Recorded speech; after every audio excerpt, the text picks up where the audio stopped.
Hello दोस्तों, स्वागत है आपका आपके YouTube channel learning by doing में। इसमें हम कुछ इम्पोर्टेंट पॉइंट्स के बारे में डिस्कस करेंगे जो जनरल अवेयरनेस से रिलेटेड है और सभी कंपटीशन एग्जाम्स में पूछे जाते हैं।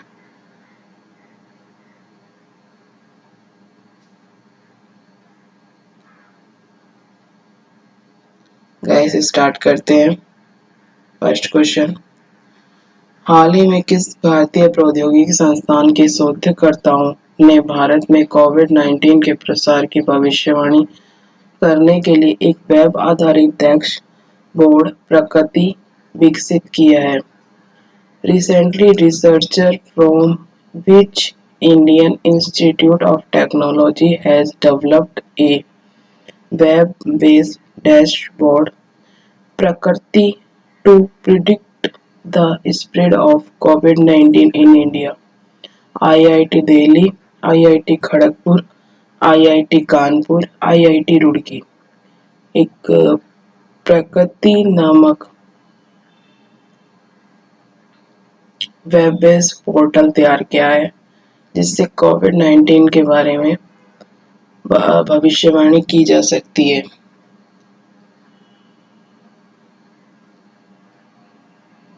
जो भारत में 3 मंथ्स की अवधि तक कोविड-19 मामलों की राज्य एवं जिलेवार सिद्धांत भविष्यवाणी प्रदान करता है। तो गाइस बताइए इसका सही आंसर क्या होगा? उसका नाम प्रकृति है।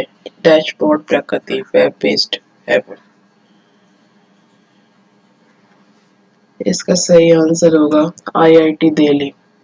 प्रकृति का पूर्ण रूप है prediction and assessment of core infections and transmission of India. यह वेब आधारित डैशबोर्ड भारत में 3 सप्ताह की अवधि तक कोविड-19 मामलों की राज्य एवं जिलेवार विस्तृत डिटेल वाइज भविष्यवाणी प्रदान करता है।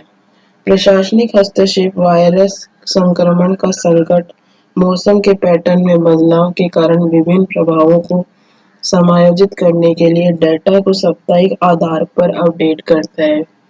वीकली डाटा भी अपडेट करेगा। यह विभिन्न लॉकडाउन परिदृश्यों जैसे जिले की सीमाओं को बंद करने और एक जिले के भीतर लॉकडाउन के विभिन्न स्तरों को लागू करने में प्रभावों का भी उल्लेख करता है। तो ये सभी चीजें इसमें पता लगाई जा सकती हैं। तो ये IIT दिल्ली इन्होंने रिसर्च करी है प्राकृतिक वेब बेस्ड डैशबोर्ड की। गाइस नेक्स्ट क्वेश्चन, किसी मशहूर बैंकर ने हाल ही में भ्रष्टाचार रोधी निगरानी संस्था केंद्रीय सतर्कता आयोग CVC में सतर्कता आयुक्त के रूप में शपथ ग्रहण की।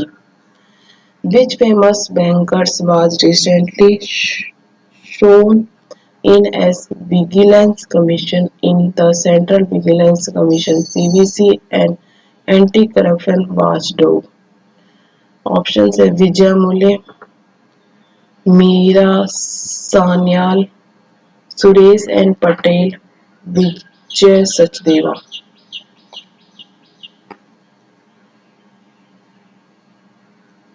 इन्होंने फरवरी 2020 में नेशनल मिनिस्टर नरेंद्र मोदी के द्वारा शपथ दिलाई गई थी। 2015 में आंध्र बैंक के प्रबंधक निर्देशक एवं मुख्य कार्यकारी अधिकारी के रूप में प्रभार संभालने से पहले ओरिएंटल बैंक में कार्यकारी निर्देशक के तौर पर सेवा दी है। मतलब इनकी जो शपथ थी वो फरवरी 2020 में नरेंद्र मोदी ने दिलवाई थी। इससे पहले वो 2015 में आंध्रा बैंक के प्रबंधक निर्देशक थे।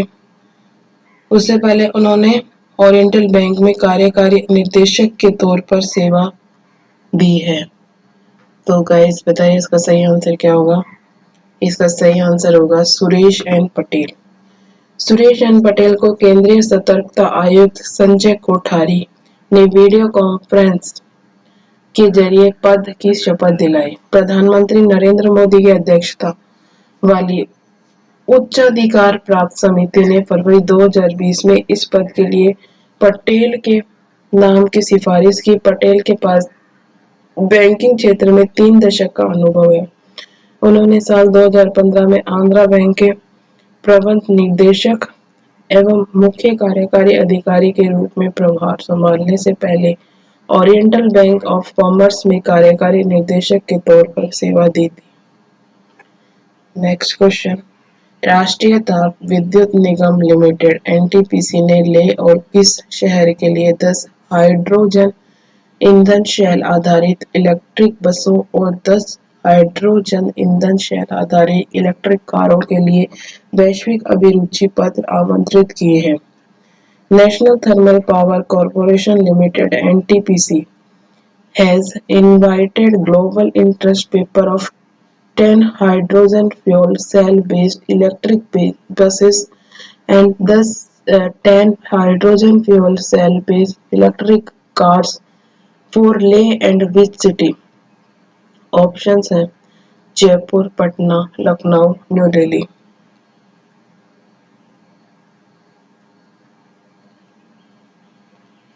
यह परियोजना देश में पहली ऐसी परियोजना है जो एनटीपीसी ने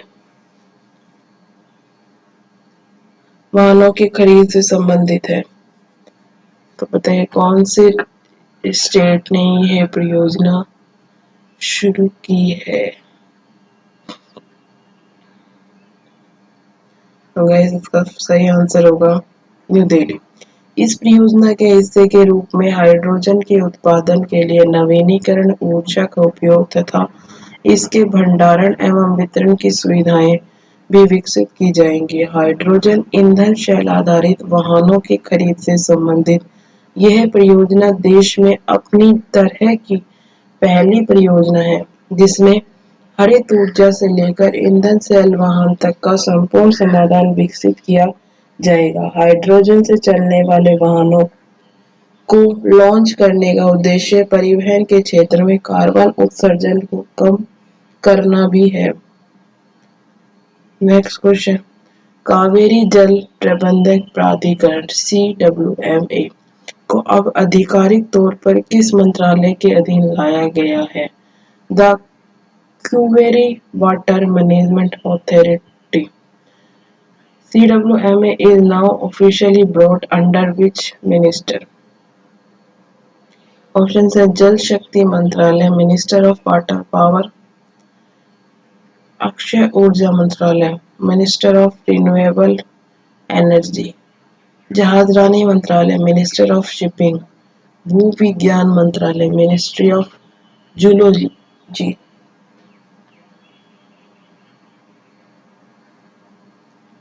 2018 में सेंट्रल गवर्नमेंट ने तमिलनाडु, कर्नाटक, केरल और पुडुचेरी के बीच नदी के पानी के बंटवारे के विवाद को हल करने के लिए इस मंत्रालय को अधिकार दिया था कावेरी जल प्रबंधन प्राधिकरण के लिए। तो बताइए गाइस इसका सही आंसर क्या होगा? इसका सही आंसर होगा जल शक्ति मंत्रालय। कावेरी जल प्रबंधक प्राधिकरण पहले जल संसाधन, नदी विकास और गंगा संरक्षण मंत्रालय के अधीन था। हालांकि मोदी सरकार ने जल से संबंधित मुद्दों से निपटने के लिए जल शक्ति मंत्रालय का गठन किया है, जबकि जल संसाधन, नदी विकास और गंगा संरक्षण इसी मंत्रालय के अंतर्गत एक विभाग का रूप ले लिया है। साल 2018 में केंद्र सरकार ने तमिलनाडु, कर्नाटक, केरल और पुडुचेरी के बीच नदी के पानी के बंटवारे के विवाद को हल करने के लिए कावेरी जल प्रबंधक प्राधिकरण CWMA का गठन किया था। इन राज्यों के सदस्यों के अलावा बोर्ड के में केंद्र सरकार द्वारा नामित एक सदस्य भी होता है। नेक्स्ट क्वेश्चन, हाल ही में किस देश ने कोरोना वायरस महामारी लॉकडाउन के कारण संकट का सामना कर रहे छोटे कारोबारियों की मदद के लिए बाउंस बैंक लोन स्कीम की शुरुआत की है।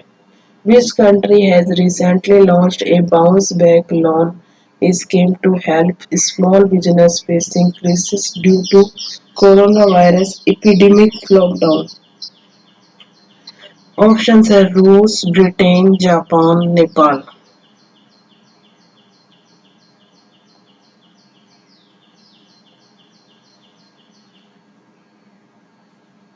इसके लिए हिंट है, यह योजना 100% राज्य द्वारा वित्त पोषित होगी। इस योजना में कारोबारी प्रथम 12 महीने के लिए £2000 से £50,000 तक के ब्याज मुक्त ऋण हेतु ऑनलाइन आवेदन कर सकते हैं।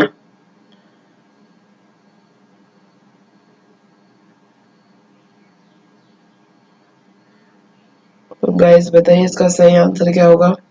इसका सही आंसर होगा ब्रिटेन। यह योजना 100% राज्य द्वारा वित्त पोषित होगी। इस योजना के तहत पात्र छोटे कारोबारी प्रथम 12 महीनों के लिए £2000 से £50,000 तक के ब्याज मुक्त ऋण हेतु ऑनलाइन आवेदन कर सकते हैं। उल्लेखनीय है कि ब्रिटेन ने कोविड-19 महामारी के कारण जान गंवाने वाले राष्ट्रीय स्वास्थ्य कर्मचारियों के परिवार के लिए £60,000 की बीमा योजना की घोषणा भी की है। ब्रिटेन में अब तक 1,61,000 से अधिक लोगों में कोरोना संक्रमण की पुष्टि हुई है। नेक्स्ट क्वेश्चन, हाल ही में किस राज्य ने महात्मा गांधी राष्ट्रीय ग्रामीण रोजगार गारंटी योजना के तहत 18 लाख से अधिक अकुशल कामगारों को रोजगार मुहैया कराकर राज्यों की सूची में पहला स्थान हासिल किया है? Recently, which state has secured the first position in the list of states by providing employment to more than 18 lakh unskilled workers under Mahatma Gandhi National Rural Employment Guarantee Scheme? Bihar, Punjab, Delhi, Chhattisgarh.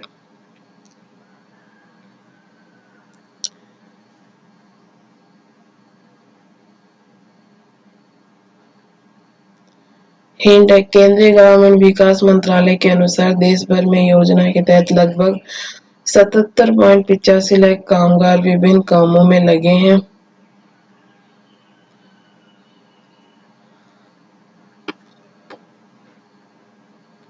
तो गाइस बताइए इसका सही answer क्या होगा? इसका सही answer होगा छत्तीसगढ़। केंद्रीय ग्रामीण विकास मंत्रालय द्वारा जारी आंकड़ों के अनुसार देश में योजना के तहत लगभग 77.85 लाख कामगार विभिन्न कामों में लगे हैं। छत्तीसगढ़ सरकार द्वारा जारी बयान के अनुसार राज्य में अब काम कर रहे कामगारों की राष्ट्रीय स्तर पर भागीदारी 24% है, जो कि देश में सबसे अधिक है। राजस्थान इस योजना के तहत 10.69 लाख कामगारों को रोजगार मुहैया कराकर दूसरे स्थान पर, जबकि उत्तर प्रदेश 9.06 लाख लोगों को रोजगार देकर तीसरे स्थान पर रहा। वहीं पश्चिम बंगाल 7.29 लाख लोगों को रोजगार देकर चौथे स्थान पर, मध्य प्रदेश 7.24 लाख लोगों को रोजगार देकर पांचवें स्थान पर है। नेक्स्ट क्वेश्चन, पंजाब सरकार ने कोरोना महामारी के चलते लॉकडाउन और कर्फ्यू को कितने सप्ताह तक आगे बढ़ाने का फैसला किया है? How many weeks has the Punjab government decided to extend the lockdown and curfew due to the corona epidemic? 3 सप्ताह, 3 weeks, 4 सप्ताह, 4 weeks, 2 सप्ताह, 2 weeks, 1 सप्ताह, 1 week।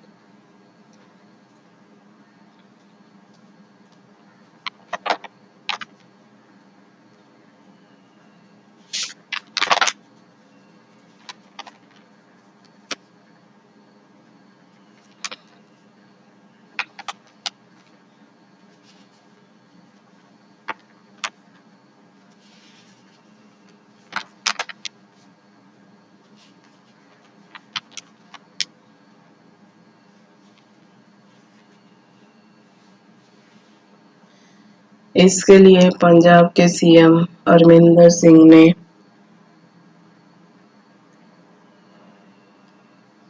घोषणा की है और उन्होंने कुछ टाइम के लिए छूट भी दी है, जिसमें वह अपनी दैनिक जरूरतों की चीजों को खरीद सकते हैं। उसका समय है सुबह 7 से 11। तो बताइए कौन कितने वीक के लिए उन्होंने एक्सटेंड किया है ये टाइम।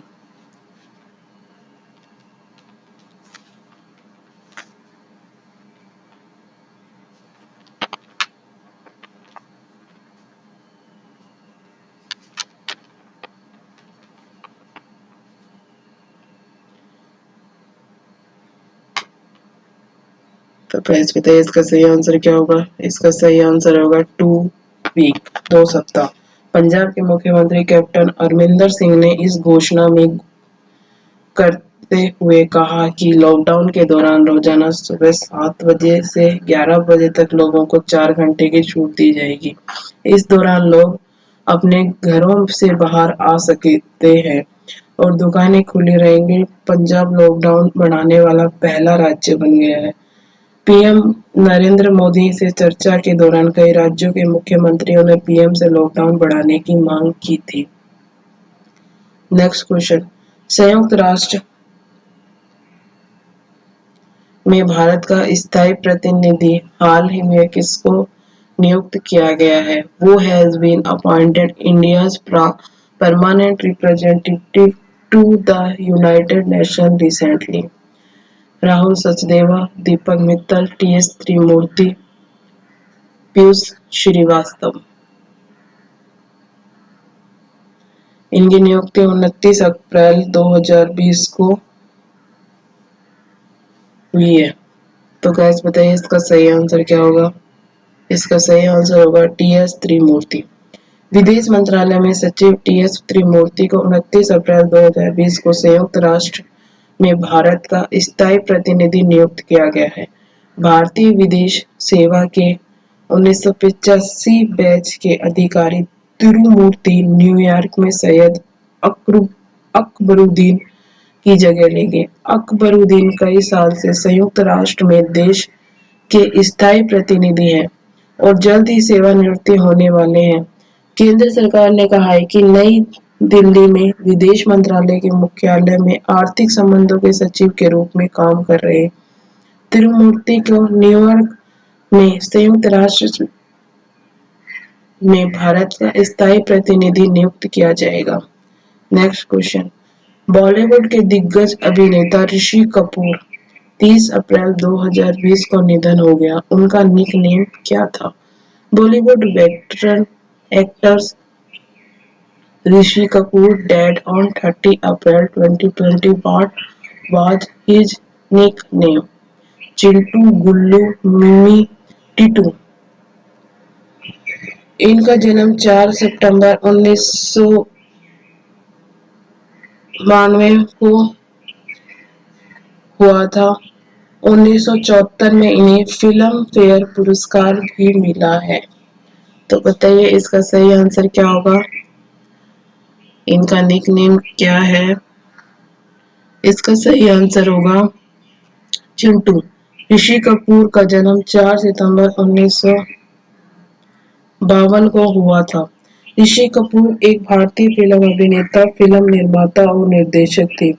उन्हें बॉबी के लिए 1974 में सर्वश्रेष्ठ अभिनेता के लिए फिल्म फेयर पुरस्कार और साथ ही 2008 में film fair life time achievement पुरस्कार सहित अन्य पुरस्कारों से सम्मानित किया जा चुका है।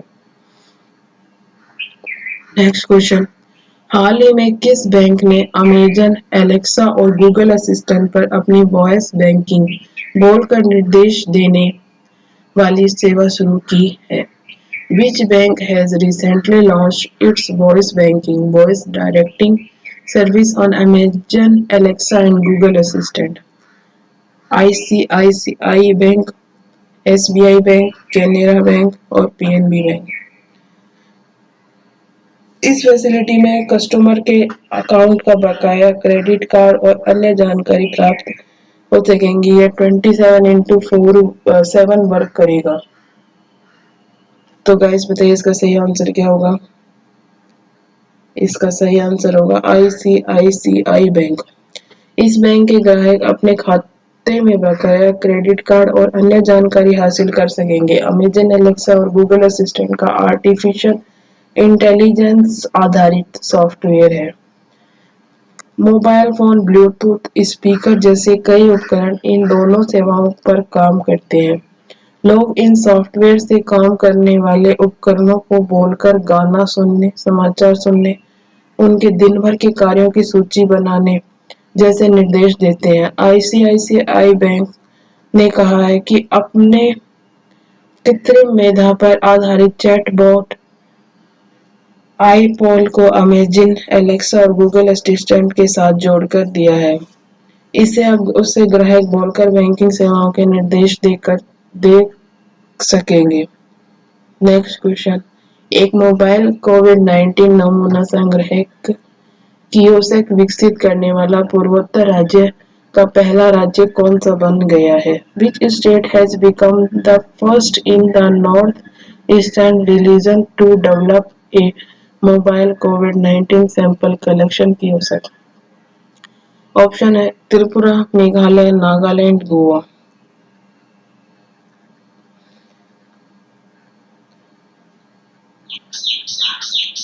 शारीरिक संपर्क के संदिग्ध कोविड-19 मामलों के नमूने एकत्र करने के लिए एक मोबाइल कोविड-19 नमूना संग्रहण कियोस्क विकसित किया गया है। मतलब वो शारीरिक संपर्क के संदिग्ध जो भी मामले होंगे उनके लिए एक मोबाइल ऐप है। तो बताइए इसका सही आंसर क्या होगा। इसका सही आंसर होगा त्रिपुरा। त्रिपुरा ने बिना किसी शारीरिक संपर्क के संदिग्ध कोरोना वायरस मामलों से नमूने एकत्र करने के लिए एक मोबाइल कोविड-19 नमूना संग्रह कियोस्क विकसित किया है। अगरतला नगर निगम एएमसी द्वारा एक 3 पहिया हैवी ड्यूटी ऑटो रिक्शा को COVID-19 नमूना संग्रह कियोस्क में बदल दिया गया है।